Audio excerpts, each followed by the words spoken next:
Go ahead. Turn it up. It's the Record Machine Show with your host, Jimmy Howe.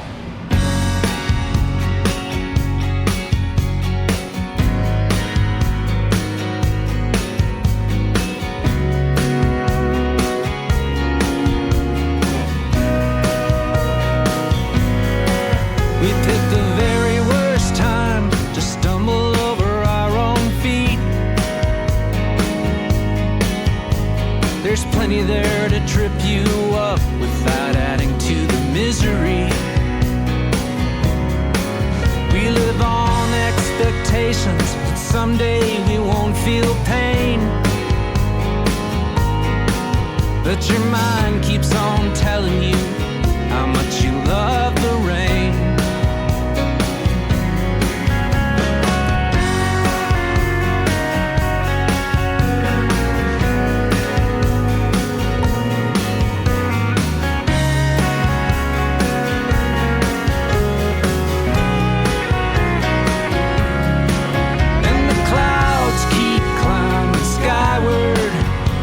Day grows darker still, and the wind blows like a hurricane, and you just can't stop yourself from wondering why you love the rain.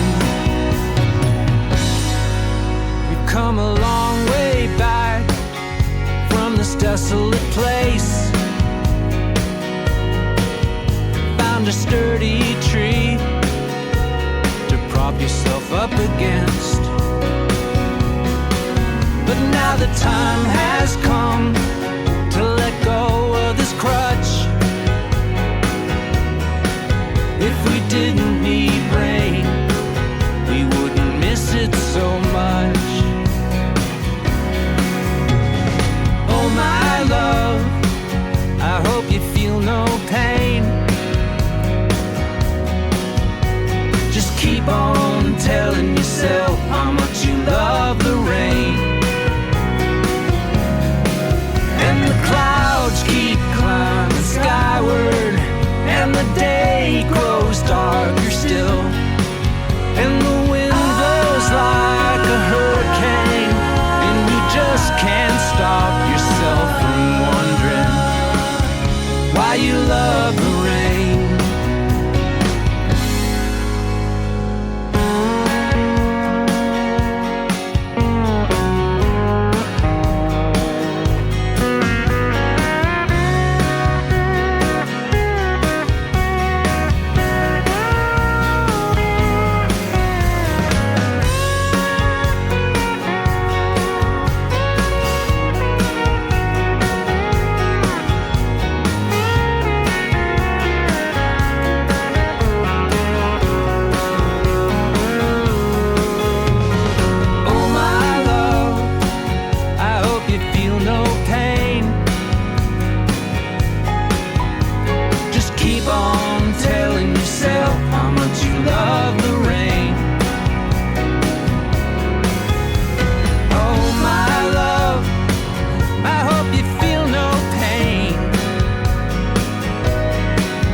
Ladies and gentlemen, please welcome from American Beauties, singer-guitarist Michael Gray to the program. Michael, how you doing? Good, James. How are you? Doing pretty good. Where are you calling from today? Calling from home in just south of Boston in a little town called Sharon. Oh, nice. Red Sox fan? Yeah, you know what? I grew up first in Detroit, so the Tigers fan when I was a kid.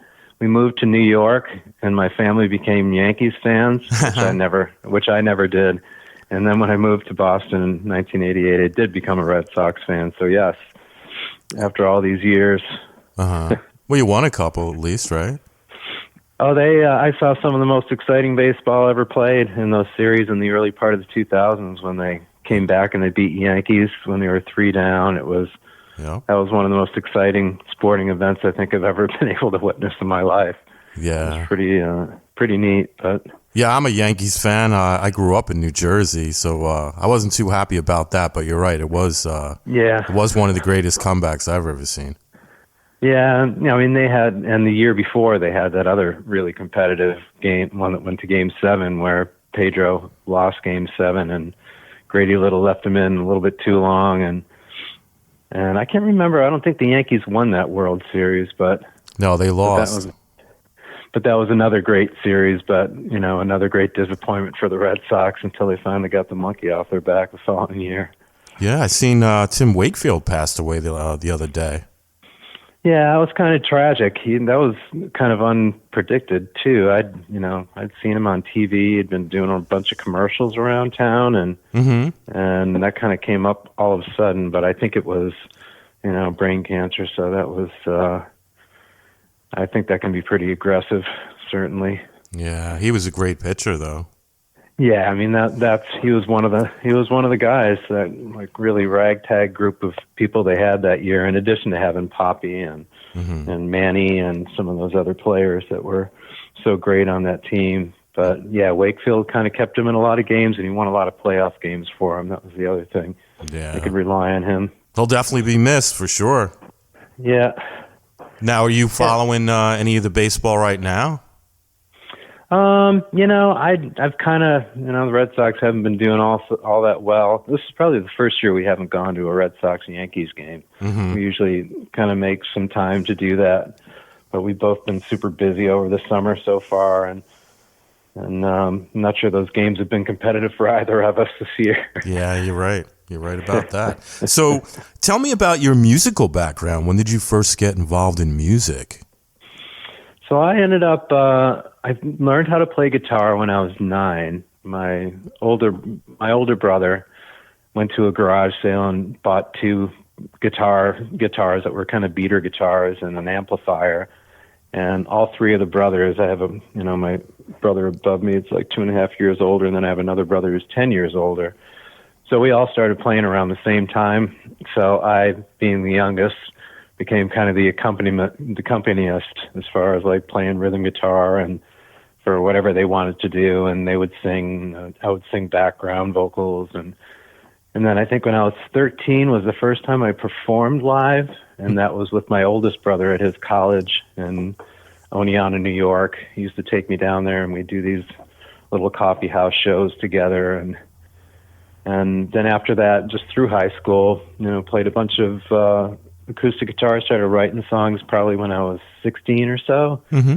And, performed a little bit in high school at the talent shows and such. And then when I went to college in Flagstaff, Arizona, I started playing shows out there at some of the clubs, like little bars for the most part. But had a good following only because my friends would come to every single show. Yeah, that's cool. Yeah, so it's kind of the early years of it. There's been plenty in between. Now, I believe every band or artist is influenced by someone. Who are some of your influences? I was around music from the time that I can remember because I did have the older brother and sister. So I was born in 1961, so they were listening to the Beatles, all the Motown stuff. We grew up in Detroit, so and then obviously as a progression of that, when we finally moved to New York in the late 60s, I used to listen to top 40 radio like all the time through like the late 60s and the early 70s. And if you remember back that far, that's when all the greatest music was being played on the radio, and it was all just AM format at that point in time, so you can turn on your transistor and just hear Jimi Hendrix mixed in with the Cowsills or the Partridge Family, and just the greatest of music. But I think my first real things that I liked with records and albums were my brother was he enlisted in like 1967, so he brought a bunch of records back, and he brought the first 2 Neil Young records back in 1970. which were Everybody Knows This Is Nowhere. Well, these are actually the second and third, and After the Gold Rush. And I remember he introduced me to those when I was about 9, and I started listening to those like back to back to back, and I just fell in love with the idea of like the songwriter type songs that, you know, with the acoustic guitar and kind of the, you know, the lyrics that kind of made sense but didn't always quite, you know, couldn't be taken literally. I just love that approach to like the songs that I listened to, and therefore kind of developed that into my own writing later on. So I'd say Neil was the earliest for sure of influences for me, and but all those, you know, all those backgrounds of, you know, listening to Motown, listening to the top 40 radio, and then later in my life I started listening to the Grateful Dead, and when I was 19, like 17 to 18 years old, and went to a bunch of shows in the 1980s, and that kind of enveloped my life for about 10 years before I, you know, eventually settled down and moved to Boston. Nice. Now, yeah. Tell me about your band, American Beauties. When did you guys form, and who were the players? We did our first show in 2010 together, and we had all played in a band together that all of us were, you know, we were all fired from for the most part, one by one. And then I started, you know, writing my own songs and invited those guys to play, and we did our first show in 2010, and since then we played a bunch of shows. I think we did a bunch of work where we you know, were booking through Sonic Bids and some of these other platforms back in the early part of the 2010s, and got a bunch of really good festival type placements, and, you know, some local ones, and, you know, in the Boston area, some down in New Jersey, some in New York. And so that was kind of some fun shows that we did. And then we play a lot of local clubs and such with the band. And it's been pretty much the same 4 guys for the last 13 years. And that's myself, Justin Kolak, a friend of mine, plays bass. Jeff Allison plays the drums in the live band. And then Jonas Kahn's been the guitar player, but we also brought in another guitar player over the last few months who's been rehearsing with us a lot, who I played with in another band back in the 2000s, where we were doing prog type songs and that. But he's a great guitar player and kind of breathed some new life into the band after 13 years being together. Mm-hmm. Very cool. Now, your latest release, Sound of Mine, can you talk about that a little bit? Yeah, it was. It took a very long time to pull together. I think we started recording that back in 2013. If I remember correctly, we released our first record in 2012, and I started writing for this the following year. And, you know, so that first record was kind of a conglomeration of all the songs that I'd written, and, you know, just kind of pulled them all together for it. This album was all written for this particular album. But the recording process was always kind of slow and deliberate, and I had, you know, I was raising a couple of kids. I have a pretty complex job, and I tried to fit all that stuff in as best I could to try to get the album done. And so over that period of time, you know, we did a bunch of, we were supposed to be ready sometime before COVID, and we were doing the final tracking for it right before the shutdown. So we had another 2 years of delay just from, you know, our not being able to get into the studio. Mm-hmm. But all the songs, you know, were written probably between 2012 and 2016, I think, the last one that was written. But then the recording just, you know, obviously took form after that, which was just a lot of tracking. Probably once a month we'd get together with my friend Ducky, and primarily it would be the two of us, and then we'd schedule for other people to come in when we were kind of ready for the tracks for them to, you know, do their parts.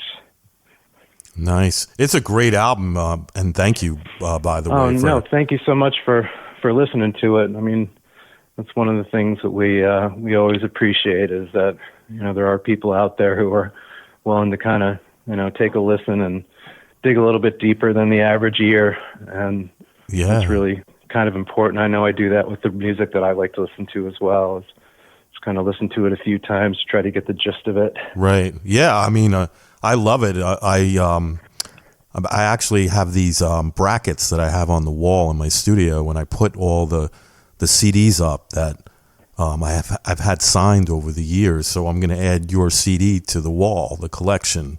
So wonderful! I really appreciate that.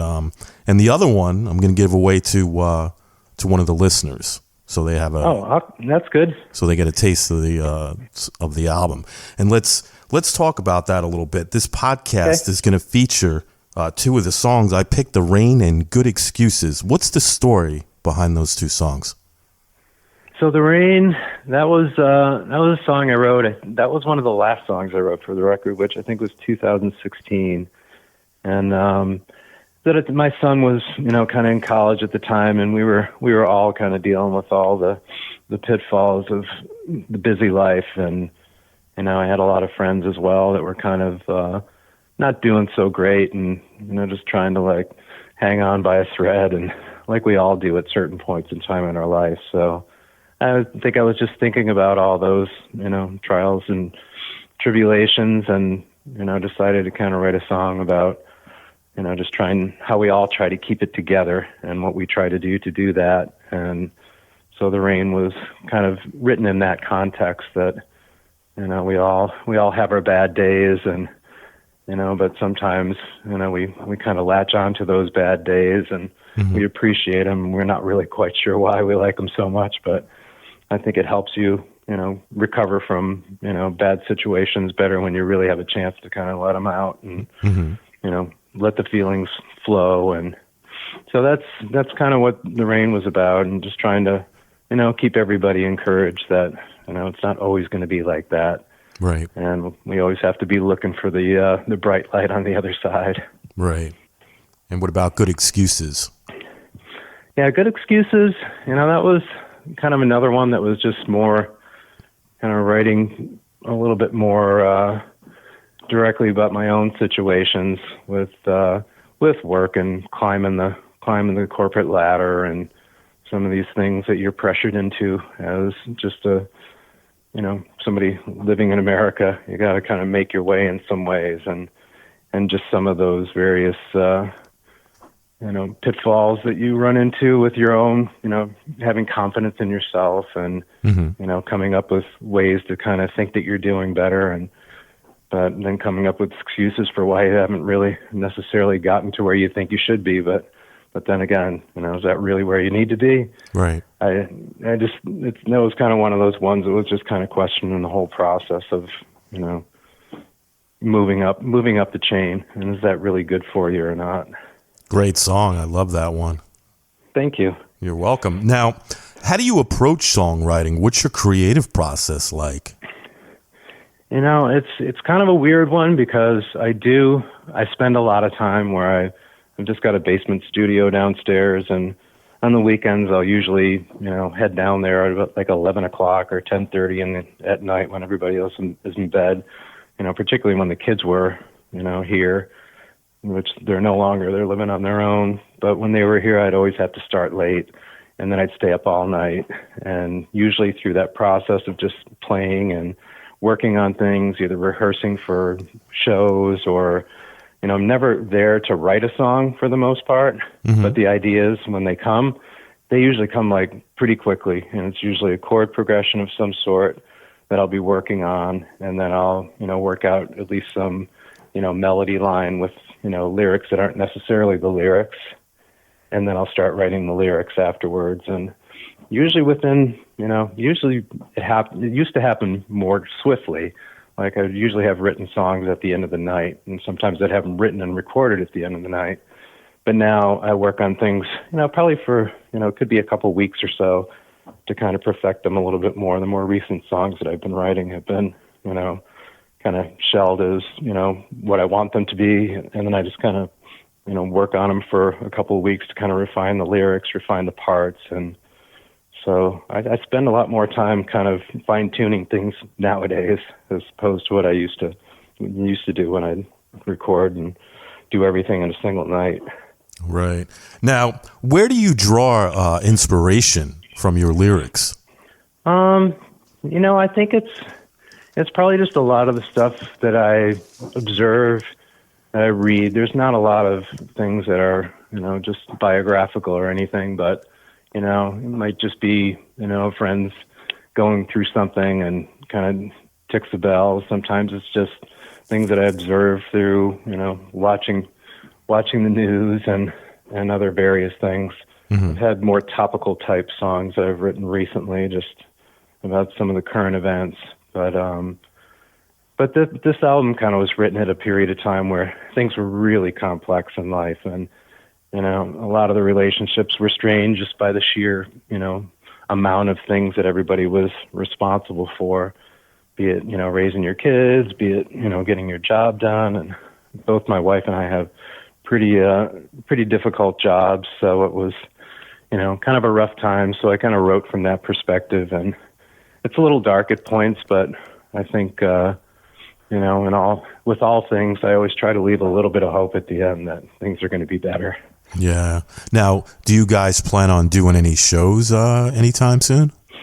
Yeah, we just got through with the string of shows that were really kind of fun shows that we did with some other bands that we know, and then we've got a couple shows coming up one of the places we play fairly frequently in Boston called the Plow and Stars, and it's been around since 1967. There's been a bunch of acts who've played there over the years, some famous ones like Bonnie Raitt played there, and a couple of other more notorious type folkies played there in the early days.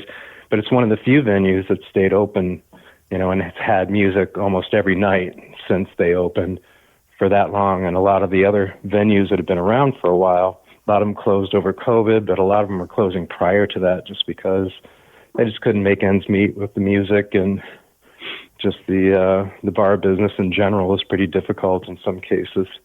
Mm-hmm. So, but that place has stayed open, and it's our favorite place to play. It's kind of a home base, and we've got a show we're coming up on November 30th, and then another one we're playing in February there. And then we're going to finally do an album release show, which we've been trying to get that booked since back in June, and unfortunately all the venues are out months and months.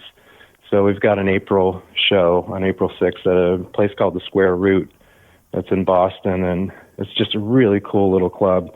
Has one of the nicest sound systems I've ever seen built. The guy who owns it's an electrical engineer, and he also, he plays music, but he's an engineer by training. And he built and designed the place, but it's a coffee house, and it's also serves beer and food at night, and they have live music probably like 5 nights a week. So it's a pretty nice spot. But they're the local venues. We're hoping to kind of get a couple of festival placements next year. We're in the process of working on some of that stuff and doing some more local PR so we can get some of those placements in place. Sounds good. Now, what can the fans expect when they go see American Beauties live? Well, we've been around for a long time. We're pretty well practiced, and we don't play any cover songs. We only play our own songs, which, sometimes that might seem pretentious, but we have a ton of songs that we play, and we've been, rehearsing weekly for the last 2.5 years almost. Mm-hmm.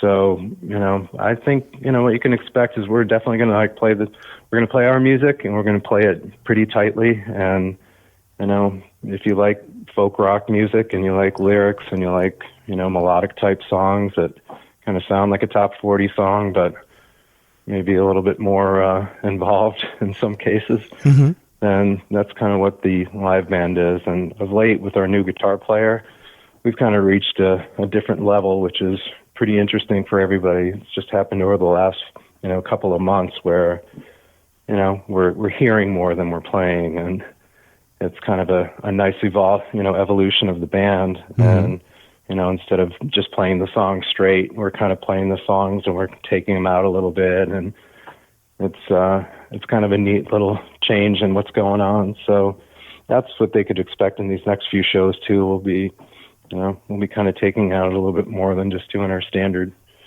form. And most of my songs are like 2.5, 3.5 minutes. So we play a lot of songs in a night typically. Yeah, I bet. Now, do you have a website that you'd like to promote? Yeah, we have our AmericanBeauties.org, which is just www.americanbeauties.org, and that has a bunch of information about the band, about the record, we did a radio campaign, and it's got some of the information in there from that radio campaign that we did, and we're also being featured in Relics magazine coming up this month. It was just released, as a matter of fact, so we were featured as an On the Rise artist in Relics, and we'll be on the CD that they send out with all the copies of the magazine to their subscribers, and the playlists that they promote. And so it was kind of an honor. They just kind of reached out to us out of nowhere after, I guess, one of the people heard us on a local radio station. Nice. So, yeah, we usually have... we have to submit to something on Reverb Nation or Sonic Bids or one of those other places to get the call, and usually then you're competing against 1,000 people, and you're not likely to get the nod. But this time they just called us outright, which was kind of surprising, but really kind of neat. Yeah, it is neat. Now, anyone interested in purchasing Sound of Mine, they do that through your website? Yeah, they can. The website has there's a link on the first page where all our streaming sites are, so you can stream it, you can purchase it on both. I think CD Baby is where you can sell it. I think we can get CDs from there, or you could just leave a message for us, and if you want a copy of the CD, I'll mail one out to you. And I think, but mostly it's on Apple, it's on Spotify, it's on Deezer, it's on Amazon. So you can pretty much purchase it anywhere, and digitally primarily. But then I have some hard copies of the CDs that I made that I probably would just be mailing out. That's cool. Now, is there anything you'd like to mention that we didn't talk about tonight? Well, we did a release to college and community radio back in June. And we have a great company named Tinderbox Music out of Minneapolis, Minnesota, that does our radio campaigns for us. So they send the record out to about 110 stations around the country, and for ads. And we were picked up by over 70 stations for ads and airplay. We charted on a few stations, about 5 stations, and reached number 1 on one of the stations that we submitted to. And we've also been, kind of hanging around in the top 200 on the college radio charts, which is a weekly chart that they publish for all the community and college radio stations, the smaller stations around the country. And, which is the best way for independent artists to really kind of get out there and be heard outside of just your own local place is, get on the college radio stations, because they will pick you up and they'll play you, and then they'll, but that's been the best part of it, just to know that people have gotten a hold of it, or they've heard it on the airwaves, and that people are, picking it to be played. That's kind of the ultimate goal, I think, for us artists in general. Of course, that's important, right? Yeah. You want to be heard, and I love the album. I think it's a great album. I think you guys did a great job on it. Well, we appreciate that, and it just kind of keeps us motivated to do more. And like I said, the last song on that album was written in 2016. We have probably 2 more albums worth of stuff that need to be recorded. And unfortunately, my engineer, who helped me produce and engineer my first 2 records, passed away about 2 weeks ago. Oh, sorry to hear that. So, yeah, it was kind of it wasn't super sudden, but it was, it was a sad situation. It's going to be a big loss for a lot of people. He was a pretty incredible talent when it comes to that, and worked with a lot of the regional artists and some of the bigger artists that came out of Boston, and then a lot of the local bands as well.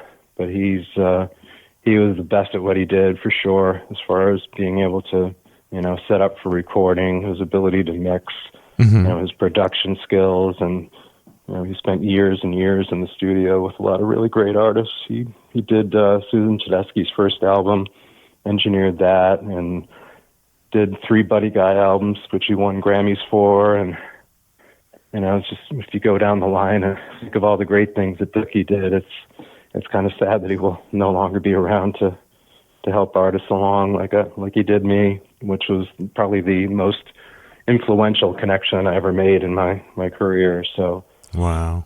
Now, will there be a tribute show to Ducky? I think that I know that there's some people that are planning on that at some point. It's still kind of a lot of stuff's up in the air, and I know his family's kind of taking care of like the general stuff, but I would imagine that there's going to have to be some level of a tribute show that they'll do here. But he's got so many great people that were in his wheelhouse that whether or not American Beauties becomes one of the bands that's on that bill or whatever, I'll definitely be in the audience even if we're not there. So, but it's I would imagine that's going to happen in the next few months or so, I would expect. Yeah, that would be pretty cool. I mean, being that he's pretty big in that area, right, in Boston, there's probably a lot of people would show up for that. Yeah, and he just had so much influence with a lot of these guys that you don't. One of the things you're not taught when you're a musician, you kind of focus on the music and the song and the performance.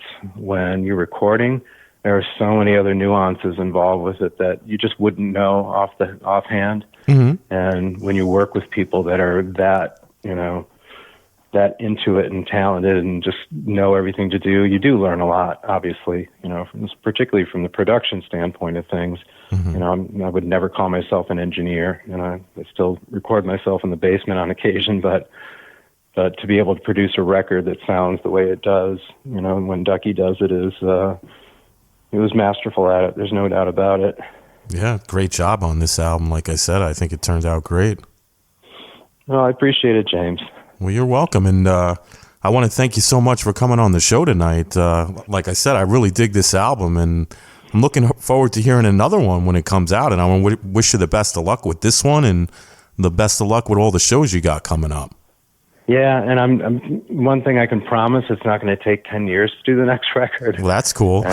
I'm hoping, I know, because that would just be, I don't know if I might have 10 years left, but we'll see. I'm going to try to get some of that stuff started soon, because it's best to kind of move on from the one that you did, but I'm really happy at how well it did and how well it's doing, and I appreciate that folks like yourself are listening to it and appreciating it for what it is, and now it's time to move on to the next one.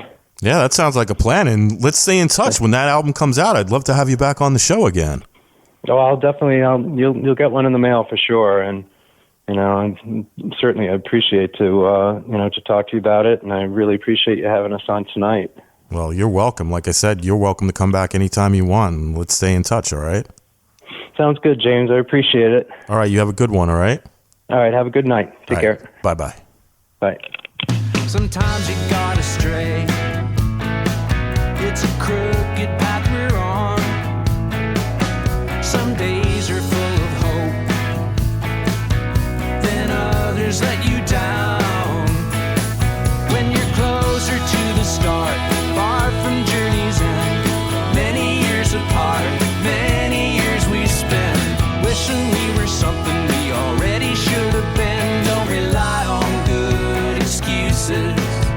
Don't rely on good excuses. One day you're gonna learn there's nothing you can win.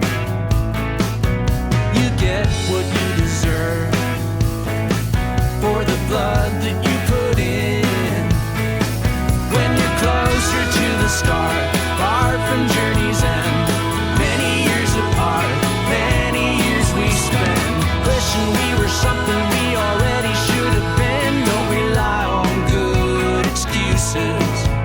Don't rely on good excuses.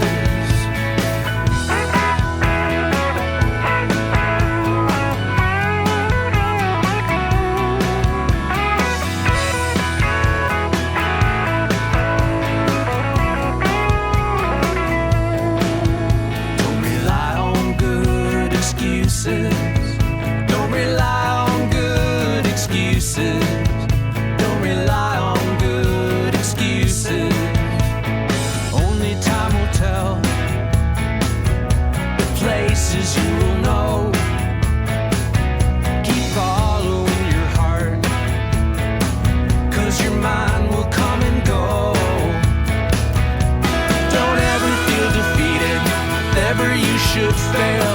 Only makes you stronger, only makes you sail higher than the mountains, roll out to the sea in a pile of good excuses.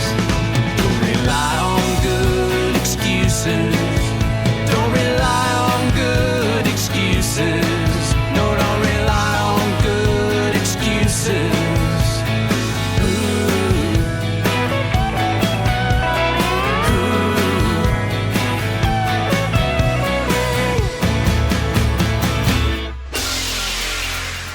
Record Machine Show is a weekly radio podcast produced by Jimmy Howell Productions. All rights reserved. For information regarding distribution or adding this podcast to your website, please visit our contact page at therecordmachineshow.com to submit your request. Thanks for listening. See you next time on The Record Machine Show. The Record Machine Show.